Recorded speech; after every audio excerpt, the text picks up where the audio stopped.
Welcome home to USA Global TV and Radio, a place where dreams take flight, with authentic storytelling, diverse perspectives and meaningful conversations, where global stories unite and bridges are built beyond all borders.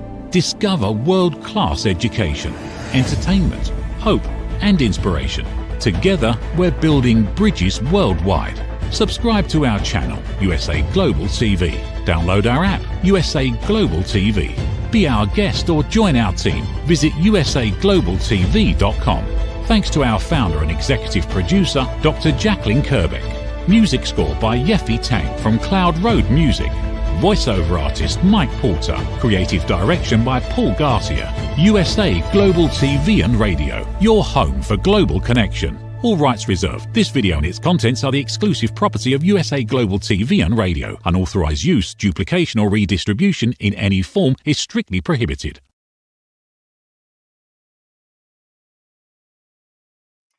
Howdy, red.olaughlin here. Welcome to the Wise Ones on the USA Global TV and Radio Network. Don't usually mention this, but it's one of those things I think it's kind of important because of today's topic. I'm a researcher. I research the human body at the cellular level, chemically speaking. I look for cause and effect relationships. Treat a cause, you fix a problem. Treat a symptom, and you'll always be treating symptoms. And today I'm honored to have Greg BARNSDALE. He was on my show last week on the Corner Bookstore as an author, best-selling author. And we'll touch a little bit on his book here today. But as we get older, things happen. And if we're able to detect it early enough, we generally have a whole lot more options than we don't. And part of Greg's appearance today, we basically labeled it Navigating Life, Legacy, and the Afterlife. And so with Greg's background in the funeral industry, hospice, life insurance, and financial advisory, he's got a wealth of background. And Greg, please join me. Let's go ahead and get ourselves started here today. Thank you for having me, Red. I appreciate your time. Oh, you started out probably a generation younger than most other people in your first real pursuit. And that pursuit started, if I remember right, Dr. Dorothy Lee, if I remember correctly. She was a major player in the hospice industry way back when, that you kind of got an interest in. Why don't you relay a little bit of that story and then we'll take it from there. Yes, Dr. Dorothy Lay, back in the 70s, I believe it was a instrumental physician within the hospice movement here in Canada. And it was in the early 80s that she and I got speaking. I was wondering what career path I would ultimately take. And it was with her guidance and direction that I ended up pursuing a role as a funeral director, actually. And I worked in that industry for quite a number of years, and I'm still licensed today, 40 years later. The funeral industry is one of those ones that we tend not to think about unless somebody knocks on the door and says, hey, I got a really good deal here for you. My in-laws took advantage of that. And when they passed away, everything was taken care of with the exception of some very minor things. So, and again, on my premise, if you know something in advance, you can take care of it. You have a lot of options. If I wait till the last minute, I may not have as many options and it may cost me a lot more. And I'm sure that's probably what you've seen in many, many cases.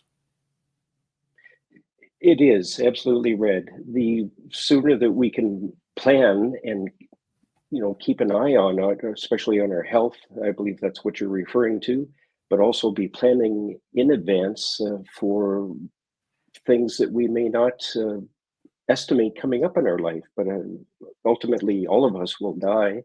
And having a will, as an example, is one of the most important things to have in place. And I believe anyone over the age, anyone who's a legal adult should have a will, or at the very minimum, the very, very least, talk to their family members about what they want to have happen with their body when they die, whether they want to be buried or cremated, recycled, or composted.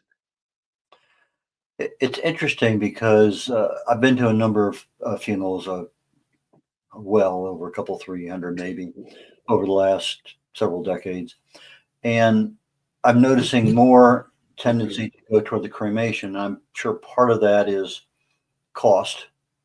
But I'm thinking it's also starting to become a cultural aspect of life. Uh, my brother passed away last year, and they had a scattering of his ashes at a certain place.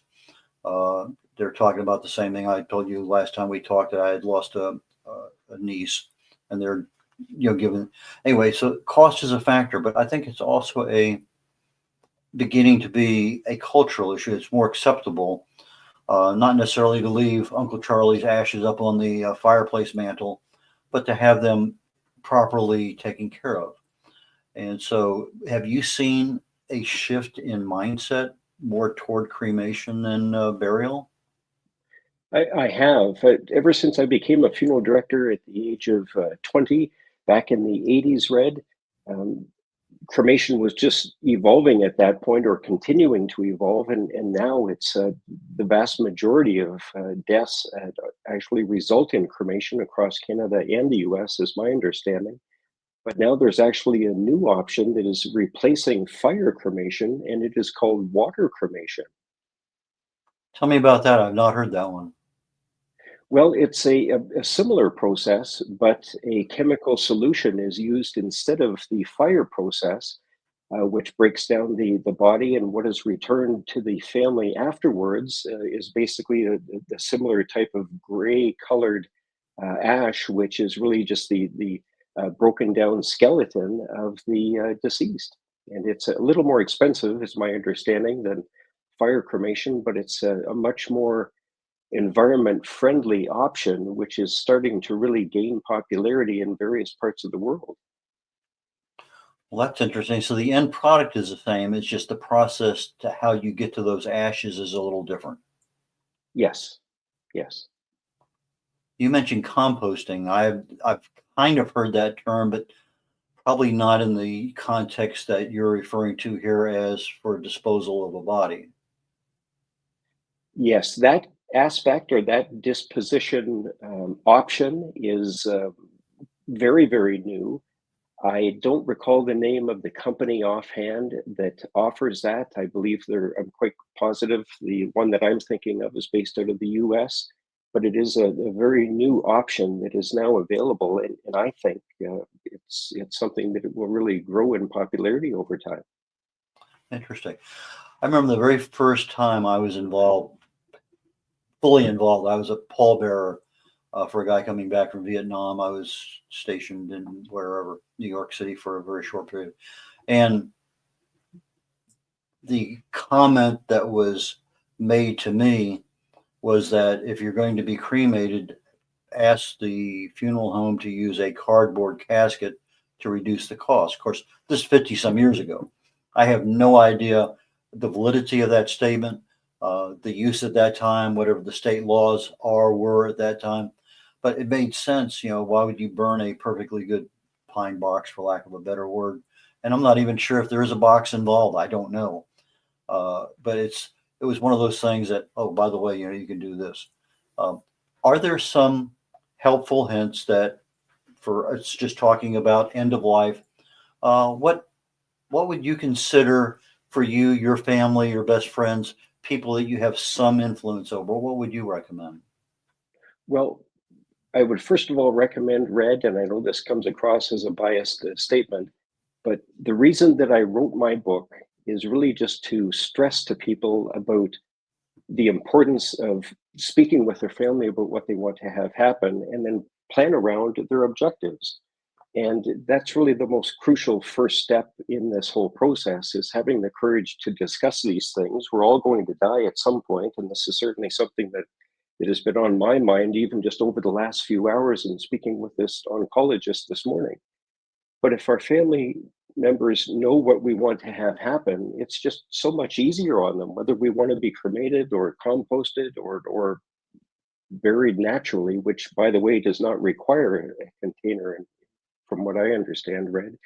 But this whole aspect of leading into it, and being willing to talk about these things, is the very first step.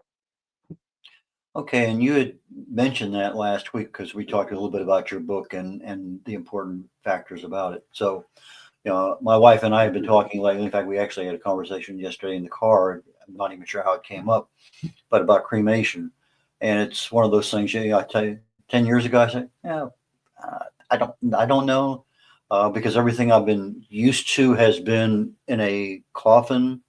But as I'm seeing, and I'm seeing some very nice ceremonies, some very nice with the military and other, where a lot of reverence, a lot of pomp and circumstance was given not just to the coffin, but to the urn, and then the burial of the urn in the ground. And I'm saying, that kind of satisfies my end of things.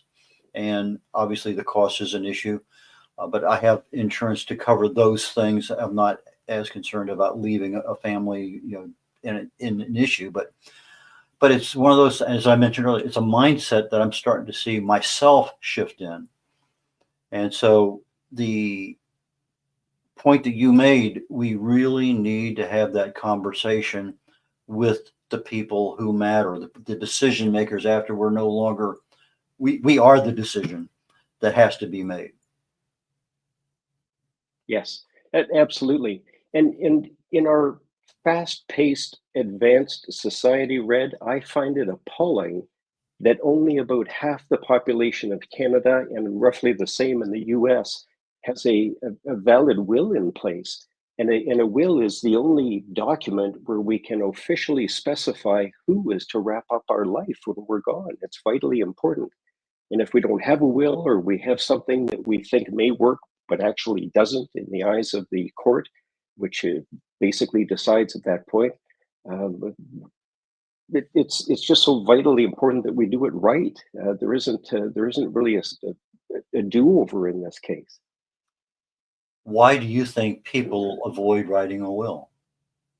Well, I think there's a number of reasons, and I've spoke to many people about this, Red, over the years. I think a lot of people find this really overwhelming. Well, take my example. I just was given this news this morning from my oncologist that I've got to now take radiation treatment for this tumor in my head. It has consumed all my thoughts all morning ever since I spoke to this physician a couple of hours ago. So I understand how people can find this overwhelming. It's not a appealing topic to talk about, but it's the lesser of two evils. If we can have the courage to talk with our family about what we want to have happen and then plan appropriately, and there's many people out there, financial advisors and lawyers, etc., that can help us put the plans in place properly for our jurisdiction, and that's a vitally important point. We're better off just to have them in place and tweak them, keep them up to date as our situation changes. But many people are agreeing and proving that it allows us to live a more fulfilled life if we can do these sorts of things. It's interesting because it's not the matter that I need to go sit down with a lawyer and draw this up. With the internet today, you can get a blank template for a will, print it out, fill it in. Thank you very much. End of story. I can take my cell phone, record a holographic will. I have many options I didn't have 50 years ago. But even then, just the mere fact that I want to say, okay, I want to be cremated, and this is what we have a reluctance. Yeah, and that reluctance is psychological to a degree, emotional to a degree, and maybe those are part of the issues. And it's somewhat of a depressive subject at times. And it usually, at least from what I've seen, somebody dies, and now all of a sudden the family starts to talk about, what about me? What about, and because of that incident, now they're focused on themselves for about 2 weeks, and then everything kind of fades away again. So you wrote a book, Do Not Ignore Your Mortality. And that is for literally everyone, from what you're talking about last time. But really, it's for the family to have a sit down, meaningful discussion about what do you want. You're going to be that person laying in a grave in a not too distant future, or whatever. How does that conversation get started? What does your book tell you about that?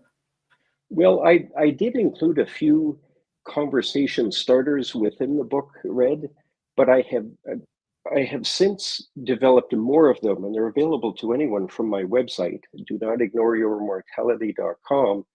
I have a short 5-question quiz, and anyone answering the 5 questions will soon likely realize that they have some homework to do, because the percentage of people that I have seen through working in the funeral and the financial planning industry that truly have their affairs properly in order are very, very few. But I've also come up with a list of probing legacy questions, I call them, 15 for very basic types of initial conversations and 15 for more advanced conversations. And those probing legacy questions are available for anyone on my website too. They could also email me at greg@donotignoreyourmortality.com, and I will send them right back without any obligation or cost. But I think it's these sorts of things that help people get these conversations moving in a meaningful way. The 5-question quiz I took, very informative, very interesting, not daunting in any way, shape, or form. But you're right. It does. Okay, got to think about that just a second or two. So that's a good way to start.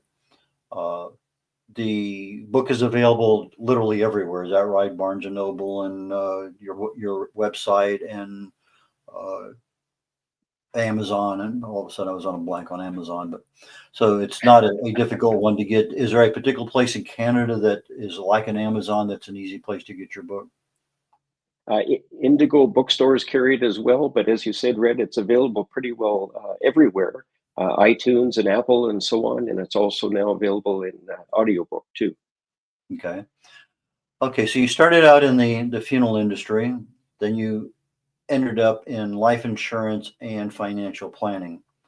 I would have to think that would probably be a very super ideal way to get into life insurance and financial planning, because not that you have 100 stories to tell, but you certainly have the background and the understanding and the exposure to a lot of things that people have questions about that you now, well, Charlie over here had a similar situation to that. And this is the 2 choices he had. I can easily see when you start making things a story, it makes it easier for people to identify with and easier to make decisions. Do you use stories in the process of chatting to people about their insurance and the financial advice? Yes, absolutely. I have, Red. And by the way, I no longer work actively in the funeral or the financial industry. I'm basically just promoting this book now as my full-time role.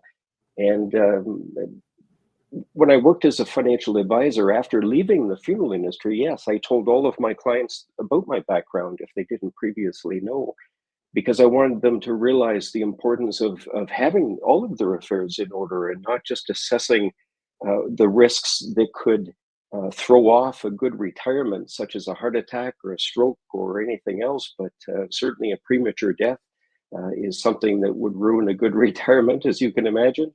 And so I openly told all of my clients that and urged them to, for us to basically assess their overall situation to make sure that they were properly covering off these things. And most people, by the way, Red, often are underinsured when it comes to life insurance. No doubt. We're getting to a point in time where we're going to take a quick commercial break. So I'm going to let our studio get set up for that. And when they want to go ahead and start, we'll just let them do it. And we'll be back in about a minute or so. USA Global TV and Radio proudly presents Steve Klein Art at steveklein.art. My name is Steve Klein, born Manchester, England, 1953. My quest in my lifetime is to create artwork from my soul and the deepness within my wildest dreams and fantasies. In 2012, my heart stopped when I was given too much anesthetic for a minor knee operation, and this near-death experience took me to another multidimensional world, an out-of-body experience, and I was given the gift of being blessed by an overwhelming, burning passion to become for the very first time in my life an artist with an eternal passionate desire to bring my art, which I've named multidimensional, subliminal freeform art, to the world, as only 3% recover from what I experienced, and now in my golden years want to release my cosmic, vital energy through my art to allow people to be a part of my cosmic dance. To learn more, email roccogoodwine@gmail.com. For VIP pricing, mention USA Global TV and Radio.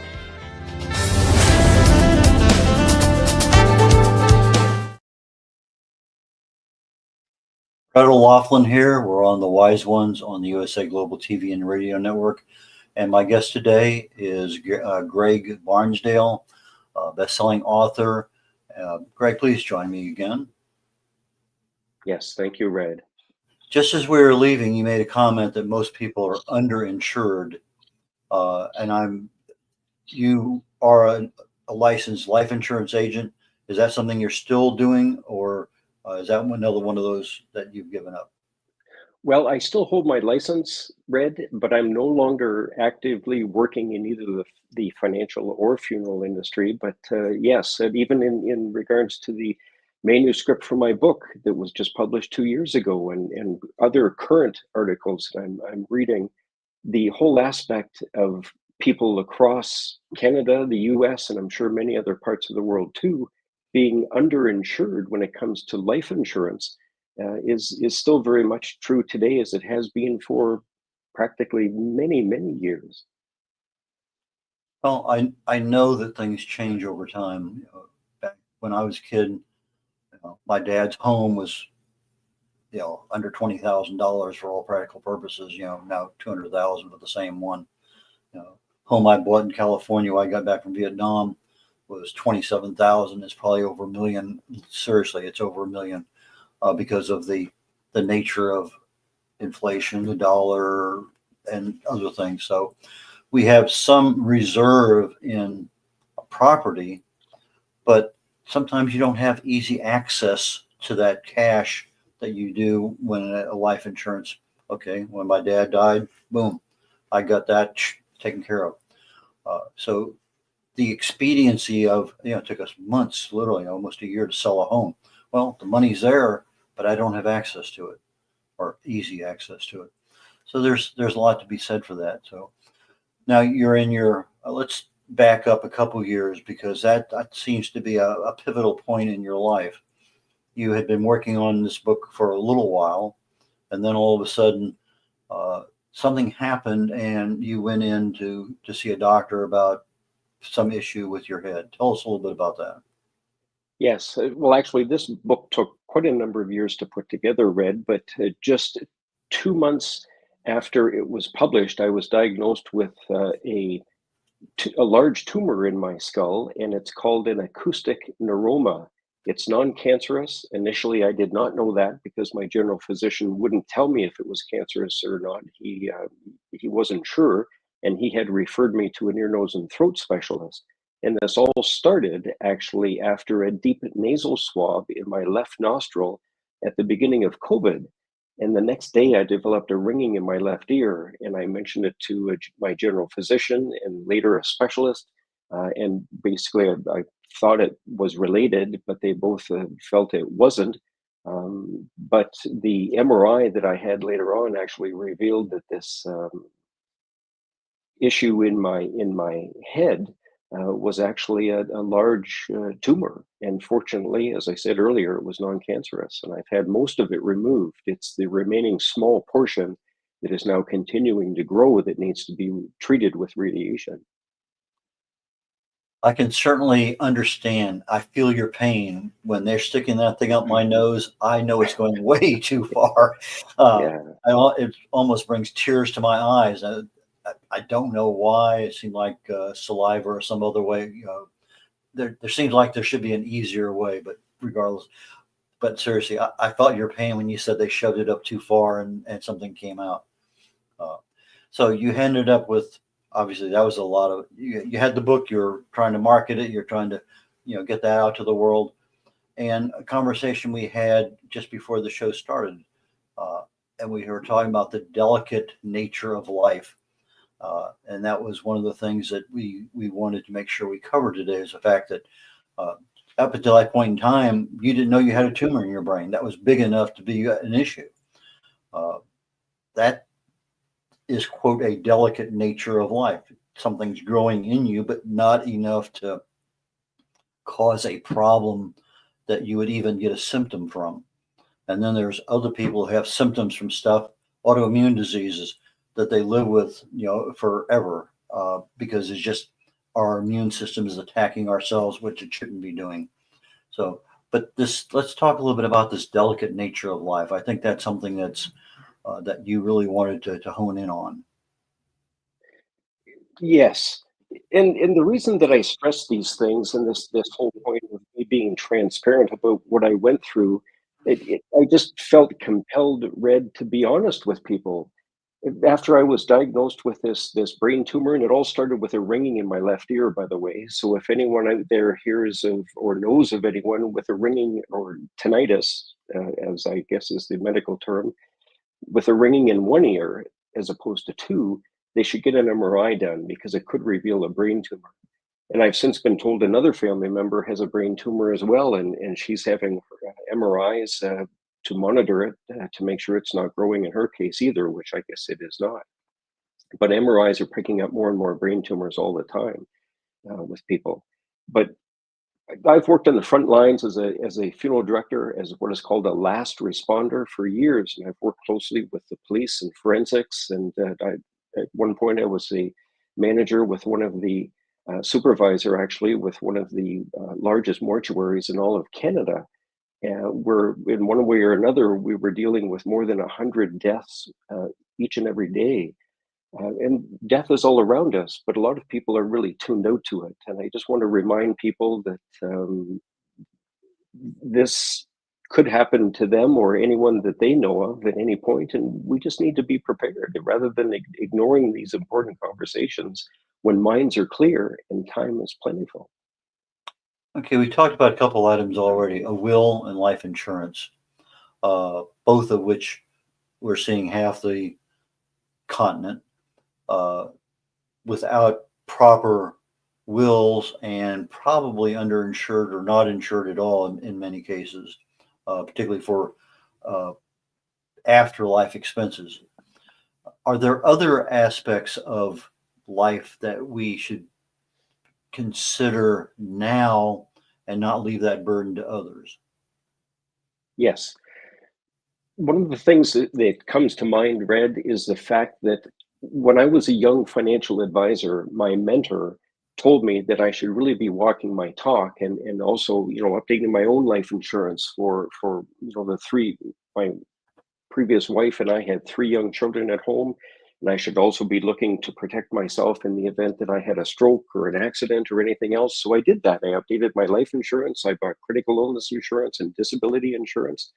And fortunately, back then, I had bought a rider on my critical illness insurance that covered brain tumors, of all things. I didn't like paying the premiums all these years, but thankfully I had it.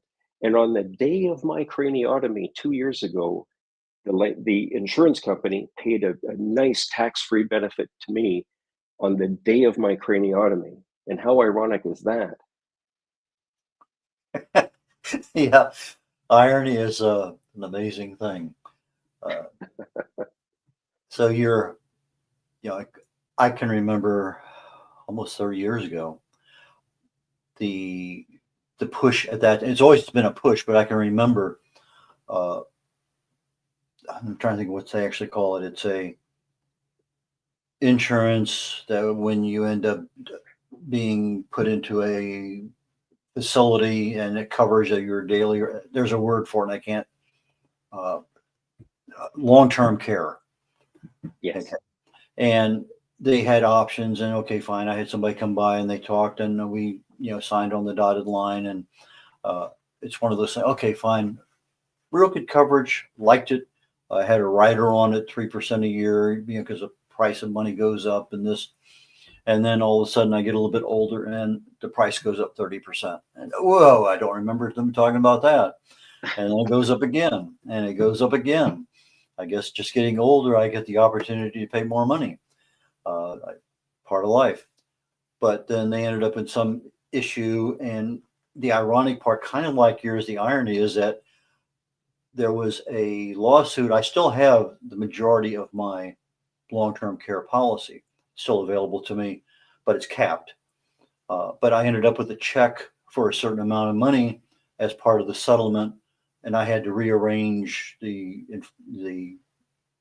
extra. I mean, several things I had to do to give up in order to get that, but wow, I really needed that at that time. Just like the day that you got your check, uh, I had never planned on getting money out of this one. It was one of those ones, I'll pay whoever needs whatever.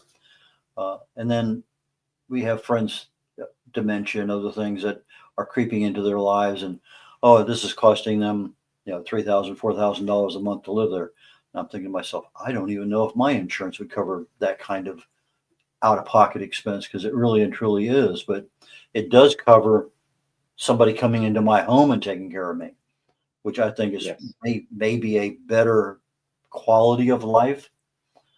So can we go on quality of life issues for a minute? Because you've been very exposed to hospice. You've been very exposed to people in a variety of situations. What's your thoughts on that last year of life where there's some level of control over what you can do? Well, you raised some great points, Red, and I think to a large degree, many people are more interested in quality of life than quantity of life. And I've had this conversation with my surviving 90-year-old father a number of times too, in regards to his do not resuscitate order and so on. But we all have goals and objectives. And I think ultimately, if we can speak to someone who can help us arrange our goals and objectives properly, whether that's through insurance or will planning or whatever, long-term care insurance, disability insurance, critical illness insurance, or whatever, we're far better off going down that path to make sure that things are properly structured based on what we want, as opposed to strictly just leaning on the internet. And this is something that I wanted to disclose within my message in the book too. I openly tell people that yes, you can set up a will online, as an example, for very, very little money without having to go and visit a lawyer. But as with most things in life, we get what we pay for. And if you have an ex spouse, you should be seeing a lawyer and not doing this online. If you have a disabled child, the same things apply. Or if you own any part of a business or property outside of your jurisdiction, setting up a will online, as an example, can be acceptable for very, very basic situations. The will in and of itself takes care of a certain legal aspect. I mean, I know a lot of people, and in fact, we have our former neighbor. Both her parents died without a will, and they're still. I mean, we're talking well over a decade later. Big money in big money in taxes that haven't been paid on the property because they can't sell it, because they can't get. I mean, a lot of legal problems there. And you wouldn't think something as simple as a will settles all those things, but you end up with this family member not wanting to do something, or they're not talking to each other, and so it's just not the mere fact I don't have a will. It's the family dynamics. It's the other things, that the dotted I's and crossed T's, as you talked about. Lots of extenuating circumstances really should bump up your priority on getting that particular, because that's such an easy one to get. And in most cases, you can get them. I think we paid for a will not long ago update. I've had about 20 of them over my life with the military and going places. In fact, I got a stack of them there.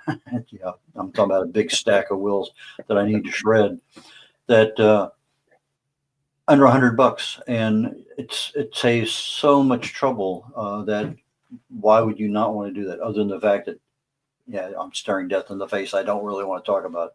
But the one thing I wanted absolutely to point out was that when I asked you about what we should plan for from a financial perspective the last time we talked, which is a week or so ago, you hit something on the nail that nobody else that I've asked a similar question to. And you said, go research, learn what's out there, as opposed to, well, you should have this and this and this, and I thought that was such a great answer, because me as a researcher, that's what I do for a living. But you are saying you really need to understand what's there. So go do your own research, do your due diligence for what's really important to you. So take that away for another moment, because I thought it was just a really important thing that you talked about. Well, yes, I think it just makes much more sense for pretty well everyone, Red, to be honest, because the jurisdictional rules, whether it's in a particular province here in Canada or a territory or a state within the US or in other parts of the world, as an example, all the jurisdictional rules and so on differ from place to place. And the options to save for retirement can differ as well. Insurance products, I think, are generally very similar, but everyone's situation is different. Everyone's goals and objectives differ based on their situation. It could be very basic or it could be very involved with a company, a family corporation, etc. But if we are diligent and do our own due diligence and just read up on these sorts of things and speak to different people and learn about what our options are, I think that ultimately inspires more people to be more proactive. And this will help solve the issue of financial literacy as well, which has been needing to be improved for decades and decades. And that's ultimately, I think, my best advice. Fantastic. Greg, you said right now you're concentrating on getting your book sold, marketing it, letting people know what's out there, speaking as needed at events. So why don't you take a minute, tell people how they get your book, how they get in touch with you. Yes. Well, as you said earlier, my book can be found pretty well everywhere, but it's the easiest way to find it here, as you've pulled up, is my website, donotIgnoreYourMortality.com. The book is available in physical form, ebook and audiobook through Apple, iTunes, Amazon, Barnes and Noble, and also for organizations or groups that want to potentially buy physical copies of my book at a steep discount. They can do that directly through myself, and that's also mentioned on the website as well. But the best way to reach me is through my email address, which is greg@donotIgnoreYourMortality.com. Okay, for our audio audience, it's Greg, Greg, it's one G at the end, at do not ignore, just exactly, no spaces, no dots, no anything. Do not ignore your mortality. Mortality, MORTALITY.com. So, Greg, thank you so very much for your time today. I look forward to our next conversation. And again, if you, and I absolutely, you're in our prayers for your treatments coming up, radiation treatments for your brain cancer. And I would truly appreciate somewhere down the road, just send me a quick email saying, surviving well, and just I'd like to follow up just to make sure that I can see your smiling face again. Okay, I will do that, Red. Thank you. I really appreciate that, Greg. Thank you very much. That concludes our show today, The Wise Ones on the USA Global TV and Radio Network. I'm red.olaughlin, and the next show coming up literally in about 22 minutes is called Talking Heads. It's a show where I pick a topic and I talk about it for a while. Sometimes those topics go on for 2, 3, 4, 5, 6 weeks.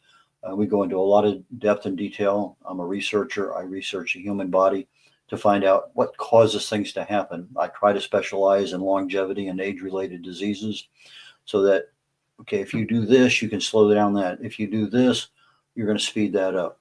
And so I try to look at disease processes. Okay, if it's going to start here, what can I do? And we talked about pain relief recently. And most pain starts at the cellular level with the arachidonic acid caused by the acyclooxygenase enzyme. Well, you can shut that enzyme down pretty quickly, but you have to understand what's going on and know what to apply at what time. So there's a lot of options. So today we're talking about wellness, and I want to talk about some of the metrics involved in wellness and what you should and could do. So with that, I'm going to bid you all adieu and catch you on the Wise Ones or next week, or catch you with Talking Heads coming up here in just a few minutes. Take care, y'all. Bye now. Meet Red O'Laughlin, TV show host, presenter, and author. Howdy, y'all. Red O'Laughlin here. I'm a TV host on the USA Global TV and Radio Network. Red has 3 weekly shows every Thursday. I've been a TV host now with USA Global probably maybe just a little over 3 years. Probably, I know for sure, 250, 300 shows. Join Red on the Corner Bookstore.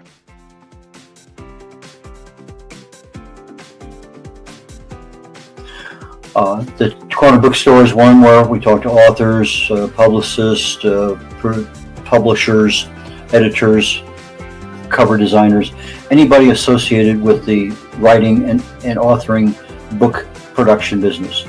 You have somebody in that area, I can help you with regard to getting your book done, getting it published, working with you on a cover. A lot of things I can help people with, and I have probably maybe published over 40 books for people so far.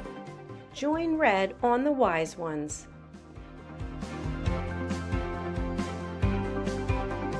On the Wise Ones, I'm looking for entrepreneurs, business owners, people who have wisdom, lessons learned over time that they can share with others. So please go to usaglobaltv.com, sign up, and join me there. Book your session on usaglobaltv.com. Join Red on Talking Heads.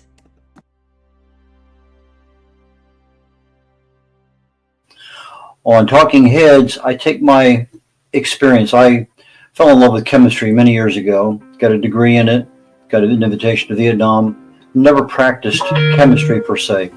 But I did get a chance when my wife was going through chemo to get back into the chemical end of things. I started looking for cause and effect relationships. I had been working at a company doing cause and effect analysis on failures in the field on various products that we made.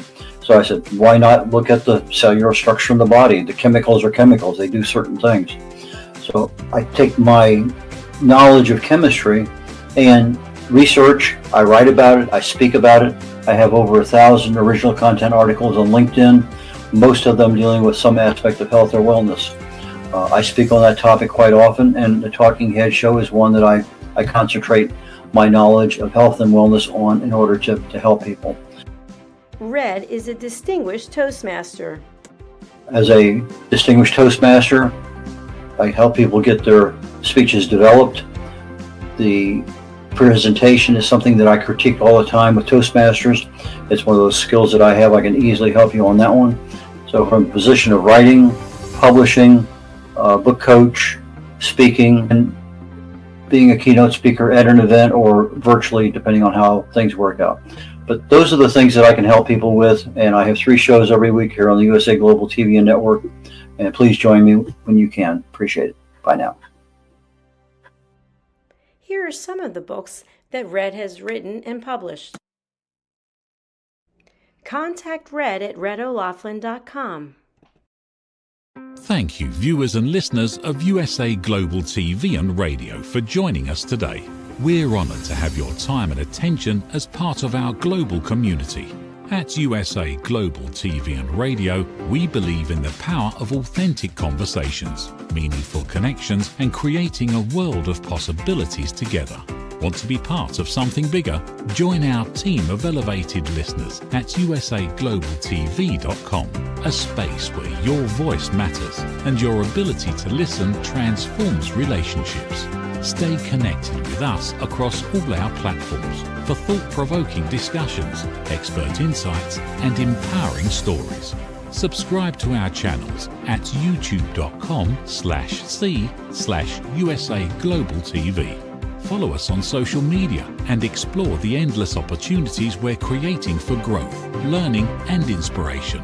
Together, we're not just broadcasting, we're building bridges and changing lives one conversation at a time. For inquiries, contact us at info@usaglobaltv.com. Music by Johnny Dies. Produced by Executive Producer and Director Dr. Jacqueline Kerbeck. Voiceover by Mike Porter. Creative Direction by Paul Garcia. All rights reserved. Copyright 2025. Visit usaglobaltv.com to view our full terms and conditions.